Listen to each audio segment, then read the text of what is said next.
جس کی وجہ سے اس کے مذہبی عقائد کے بارے میں حتمی معلومات محدود ہیں اور زیادہ تر نتائج قیاس اور آثار پر مبنی ہیں۔ لیکن یہ تہذیبیں تقریباً 1900 قبل مسیح کے آس پاس زوال پذیر ہوئیں اور اس کے بعد تاریخ کے میدان میں ایک نئی تبدیلی رونما ہوئی۔ مستند تاریخی تحقیق کے مطابق تقریباً 1500 قبل مسیح کے قریب وسط ایشیا کی جانب سے ہندو آریائی قبائل نے بر صغیر کا رخ کیا۔ یہ اپنے ساتھ اپنی زبان، اپنے معبود اور اپنی مخصوص روایت لے کر آئے۔ ایک طرف سندھ کے قدیم باشندوں کے پرانے عقائد تھے اور دوسری طرف آریاؤں کے نئے نظریات۔ جب ان دونوں تہذیبوں کا آپس میں ملاپ ہوا تو ایک نئی فکر نے جنم لیا اور اسی ملاپ سے ہندو مت کی سب سے مقدس کتابوں یعنی وید کی تدوین کا سلسلہ شروع ہوا۔ رگ وید، جو ان تمام صحیفوں میں قدیم ترین اور بنیادی ترین سمجھا جاتا ہے، مستند تاریخی تحقیق کے مطابق تقریباً 1400 سے 1000 قبل مسیح کے درمیان مرتب ہوا۔ اس پورے دور کو تاریخ میں ویدک دور کہا جاتا ہے اور یہ دور تقریباً 1500 سے 500 قبل مسیح تک پھیلا ہوا ہے۔ یہ حقائق کسی متنازع دعوے پر نہیں بلکہ برصغیر کی تاریخ پر تحقیق کرنے والے عالمی درجے کے مورخین کے تسلیم شدہ نتائج پر مبنی ہیں۔ ابتدائی ویدرک دور میں آریہ کسی ایک مورت یا بت کی پوجا نہیں کرتے تھے۔ وہ فطرت کے مظاہر یعنی چلتی ہوئی ہوا، چمکتا ہوا سورج، کڑکتی ہوئی بجلی اور جلتی ہوئی آگ سے خوف کھاتے اور انہیں دیوتا مان کر ان کی عبادت کرتے تھے۔ ان کا سب سے بڑا دیوتا اندر تھا، جسے وہ بارش اور جنگ کا دیوتا مانتے تھے۔ وہ آگ جلاتے، اس میں قربانی دیتے اور سنسکرت زبان میں مذہبی اشعار یعنی منتر پڑھتے تھے۔ اسی دور کو کوئی گیا یا فائر سیکریفائس کا دور بھی کہا جاتا ہے۔ اب سوال یہ پیدا ہوتا ہے کہ جو روایت کبھی صرف ہوا، پانی اور آگ کی تعظیم سے شروع ہوئی تھی، وہ آگے چل کر کروڑوں دیوی دیوتاؤں اور ایک پیچیدہ نظام میں کیسے بدل گئی؟ اس سوال کا جواب سمجھنے کے لیے ہمیں خود ہندو مت کی سب سے مقدس اور قدیم کتابوں کا رخ کرنا پڑے گا۔ عام طور پر یہ سمجھا جاتا ہے کہ ہندو مت کی بنیاد ابتدا ہی سے کروڑوں دیوی دیوتاؤں کی پرستش پر تھی۔ جب ہم رگ وید کے قدیم متن کا مطالعہ کریں تو ایک نہایت معروف اور دنیا بھر میں وسیع پیمانے پر نقل کی جانے والی سطر ملتی ہے، یعنی سچائی ایک ہے مگر دانا لوگ اسے مختلف ناموں سے پکارتے ہیں۔ یہ سطر رگ وید کے پہلے منڈل کی 164ویں سورت کی 46ویں آیت میں موجود ہے اور تقابل ادیان کے میدان میں کام کرنے والے محققین اسے ہمیشہ ایک اہم حوالے کے طور پر پیش کرتے ہیں۔ یہ سطر اس بات کی طرف واضح اشارہ کرتی ہے کہ قدیم ترین ہندو مذہبی فکر میں ایک اکیلی بنیادی اور حتمی حقیقت کا تصور موجود تھا، جسے بعد میں انسانوں نے مختلف ناموں، شکلوں اور رسومات میں تقسیم کر دیا۔ یہی وہ نقطہ ہے جہاں اسلامی نقطہ نظر اور تاریخی حقائق آپس میں ملتے ہیں، اور اسے سمجھنے کے لیے ہمیں نبی کریم صلی اللہ علیہ وآلہ وسلم کی ایک نہایت مستند اور معروف حدیث کی طرف رجوع کرنا ہوگا۔ نبی علیہ الصلوۃ والسلام کا ارشاد ہے، جو صحیح بخاری اور صحیح مسلم دونوں میں موجود ہے، کہ ہر بچہ فطرت پر پیدا ہوتا ہے اور پھر اس کے والدین اسے یہودی، عیسائی یا مجوسی بنا دیتے ہیں۔ اس حدیث کا مطلب یہ کہ ہر انسان کی تخلیق میں اللہ تعالیٰ نے ایک ہی خالق کی پہچان اور اسی کی طرف مائل ہونے کا فطری رجحان و ودیت کر رکھا ہے۔ یہ فطری رجحان کسی ایک قوم یا نسل تک محدود نہیں، بلکہ یہ ہر انسان کی سرشت میں موجود ہے، چاہے وہ کسی بھی خطے یا دور سے تعلق رکھتا ہو۔ یہی وجہ ہے کہ دنیا کی تقریباً ہر قدیم تہذیب کی سب سے ابتدائی مذہبی روایت میں کسی نہ کسی درجے میں ایک اعلیٰ و برتر ہستی، ایک خالق یا ایک بنیادی سچائی کا تصور ضرور پایا جاتا ہے، چاہے وہ قدیم مصری تہذیب ہو، میسوپوٹیمیا کی روایت ہو یا بر صغیر کی ویدک فکر۔ وقت گزرنے کے ساتھ ساتھ جیسا کہ دنیا کی بیشتر قدیم اقوام کی تاریخ میں دیکھا گیا، اصل پیغام میں انسانی اضافے، مقامی رسم و رواج، مذہبی پیشواؤں کی تشریحات اور نسل در نسل زبانی روایات کی پیچیدگیاں شامل ہوتی گئیں، جس سے وقت کے ساتھ اصل تعلیمات کی شکل بدلتی چلی گئی۔ یہ کوئی منفرد یا صرف بر صغیر تک محدود مثال نہیں۔ جب ہم دنیا کی دیگر قدیم تہذیبوں کا تقابلی مطالعہ کرتے ہیں تو یہی نمونہ بار بار دہرایا نظر آتا ہے۔ قدیم مصر میں فرعون اخناتون کے دور میں ایک ایسی مذہبی تحریک ابھری جس نے ایک واحد اور لامحدود خالق یعنی آتن کی عبادت پر زور دیا۔ حالانکہ اس سے پہلے اور بعد میں مصری تہذیب سینکڑوں دیوی دیوتاؤں کی پرستش کرتی رہی۔ اسی طرح قدیم یونانی فلسفیوں جیسے افلاطون اور ارسطو کی تحریروں میں بھی ایک اعلیٰ و برتر، واحد اور کامل ہستی کے تصور کے اشارے ملتے ہیں۔ باوجود اس کے کہ عام یونانی معاشرہ بہت سے دیوتاؤں کا قائل تھا۔ چین کی قدیم ترین روایت میں بھی شونگ ٹی یعنی ایک اعلیٰ آسمانی ہستی کا تصور پایا جاتا ہے، جو بعد کی صدیوں میں مختلف مقامی عقائد اور رسومات کے پیچھے دب گیا۔ یہ تمام مثالیں اس بات کی طرف اشارہ کرتی ہیں کہ انسانیت کی مذہبی تاریخ میں ایک ہی نمونہ بار بار دہرایا گیا۔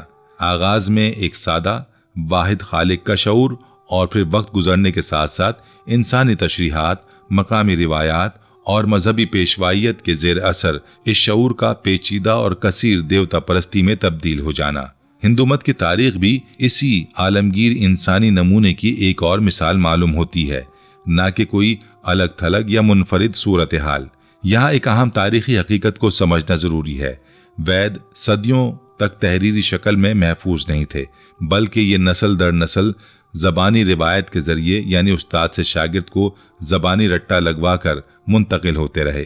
مستند تاریخی تحقیق کے مطابق ان صحیفوں کو باقاعدہ تحریری شکل ملنے میں کئی صدیاں لگیں۔ ایک ایسی روایت جو 1000 سے 1000 برس تک محض زبانی حافظے کے سہارے منتقل ہوتی رہی ہو، اس میں وقت کے ساتھ ساتھ مقامی تشریحات، اضافوں اور تبدیلیوں کا در آنا ایک فطری امر ہے۔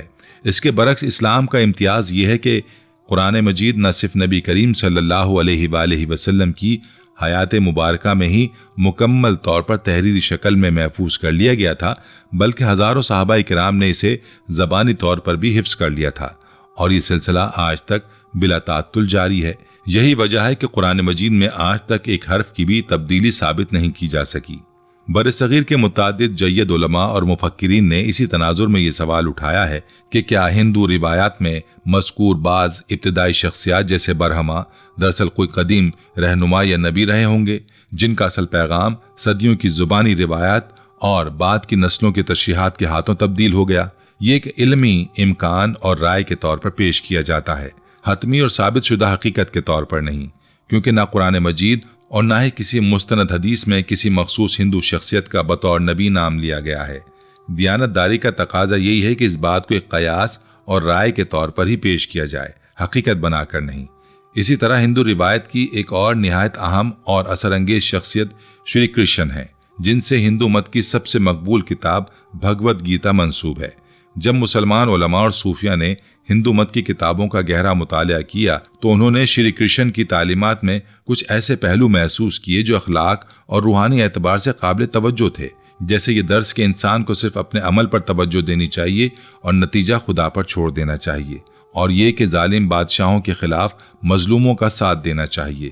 برصغیر کے بعض صوفیہ اور محققین کا یہ خیال رہا ہے کہ شری کرشن مکمل طور پر اپنے دور کے کسی نیک اور صالح رہنما یا شاید کوئی نبی تھے، جنہیں بعد کی نسلوں نے وقت گزرنے کے ساتھ غلط فہمی میں دیوتا اور معبود کا درجہ دے دیا۔ یہاں بھی یہ اصول لاگو ہوتا ہے کہ یہ ایک علمی رائے اور احتمال ہے، حتمی دینی فیصلہ نہیں، اور اللہ ہی بہتر جانتا ہے۔ یہ بات بھی یاد رہے کہ قرآن مجید میں براہ راست کسی ہندو شخصیت، کتاب یا روایت کا ذکر نہیں ملتا، اور نہ ہی نبی کریم صلی اللہ علیہ وآلہ وسلم سے کوئی ایسی مستند حدیث ثابت ہے جس میں برصغیر کے کسی مخصوص نبی کا نام لیا گیا ہو۔ جو کچھ بھی اس موضوع پر کہا جاتا ہے وہ بعد کے مفسرین، مورخین اور محققین کا اجتہاد اور تجزیہ ہے، جسے دین کا بنیادی حصہ نہیں بلکہ ایک علمی رائے سمجھنا چاہیے۔ یہی فرق قائم رکھنا اس پوری بحث میں سب سے ضروری اصول ہے، اور اسی اصول کی پاسداری سے ایک ذمہ دارانہ اور دیانت دارانہ گفتگو ممکن ہو پاتی ہے۔ اب یہاں ایک اور اہم پہلو کی طرف آتے ہیں جو ہندو مت کی تاریخ کا ایک نہایت افسوسناک باب ہے۔ وقت گزرنے کے ساتھ ساتھ برصغیر کے مذہبی معاشرے پر مذہبی پیشواؤں یعنی برہمنوں کا اثر و رسوخ بڑھتا گیا۔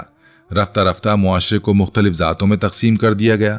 برہمن، کشتری، ویش اور سب سے نچلی ذات یعنی شودر، یہ ایک ایسا سماجی ڈھانچہ تھا جس نے پیدائش کی بنیاد پر انسانوں کے درمیان دائمی اونچ نیچ کی دیوار کھڑی کر دی۔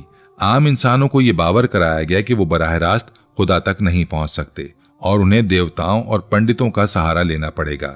یوں وقت کی گرد میں اصل توحید کا پیغام کہیں دھندلا گیا اور اس کی جگہ ایک پیچیدہ اور غیر مساوی نظام نے لے لی۔ اس سماجی نظام میں ذات پیدائشی طور پر طے ہوتی تھی اور انسان اپنی پوری زندگی اسی ذات کے دائرے میں گزارنے پر مجبور تھا، چاہے وہ کتنی ہی محنت، قابلیت یا نیکی کیوں نہ رکھتا ہو۔ سب سے نچلی ذات کے لوگوں کو صدیوں تک تعلیم،